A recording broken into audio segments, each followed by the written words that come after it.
আসসালামু আলাইকুম, আপনারা সবাই কেমন আছেন? আজকে আমি অনেক দিন পর হাজির হয়েছি নতুন একটা রেসিপি নিয়ে। সেটা হচ্ছে ছোট ইলিশ মাছ কিভাবে বেগুন দিয়ে রান্না করতে হয়। তো আমি বাসায় যেভাবে রান্না করি সেটাই দেখাবো। তো রান্নাটা করার জন্য প্রথমে আমাকে মাছটা ভেজে নিতে হবে। তো আমি কড়ার মধ্যে দিয়ে দিলাম সরিষার তেল।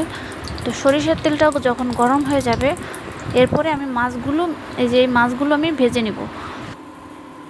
এখানে দুইটা ছোট ছোট ইলিশ মাছ আছে, তো মাছটি কেটে নিয়েছি।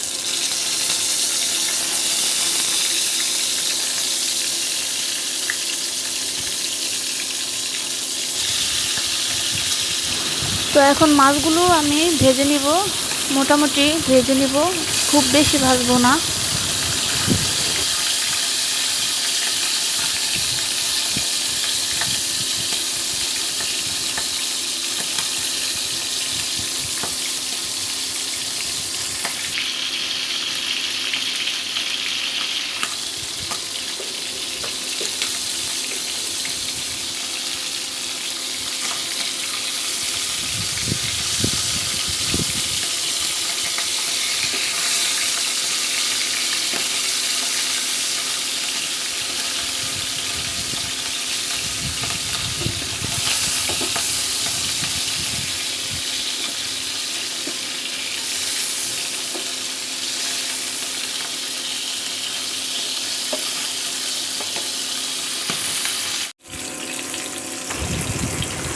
এই তো দেখেন, মাছগুলো আমি এরকম লালচে করে ভেজে নিয়েছি।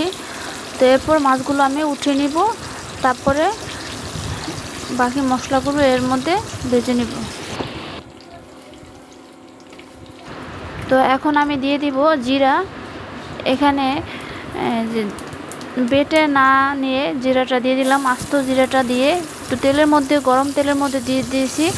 এতে করে জিরাটা ভাজা হয়ে যাবে ভালো এবং সুন্দর একটা স্মেল আসবে।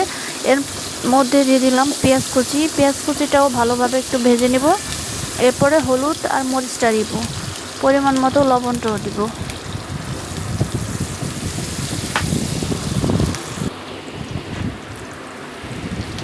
তো আমার পেঁয়াজটা আর জিরাটা সুন্দর করে ভাজা হয়ে গেছে, ব্রাউন কালার হয়ে এসেছে।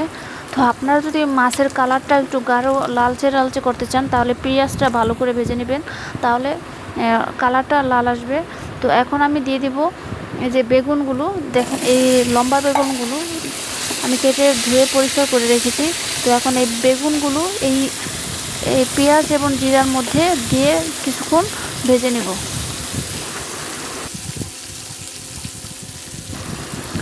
এরপরে এখানে দিয়ে দিলাম 1 চামচ হলুদের গুঁড়ো, মরিচের গুঁড়ো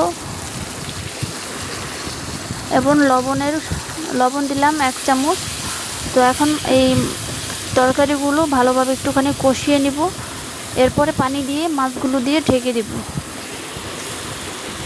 আর এটা খুব সহজ একটা সিম্পল রান্না, খুব কম মশলায় এই রান্নাটা হয়। তো ইলিশ মাছ রান্না করলে খুবই কম মশলা লাগে, বেশি মশলার প্রয়োজন হয় না।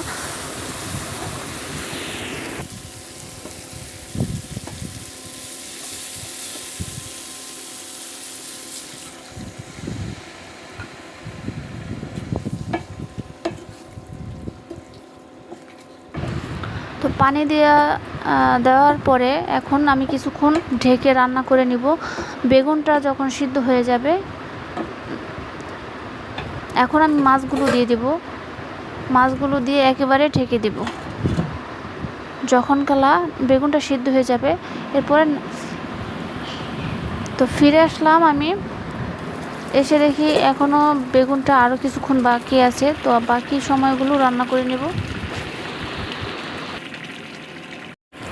তো এখন আসলাম 3-4 মিনিট পর ফিরে আসলাম। তো এখন ঝোলটা যেহেতু কমে এসেছে, তো বেগুনটাও সিদ্ধ হয়ে গেছে। তো এই পর্যায়ে আমি তরকারিটা নামিয়ে নিব।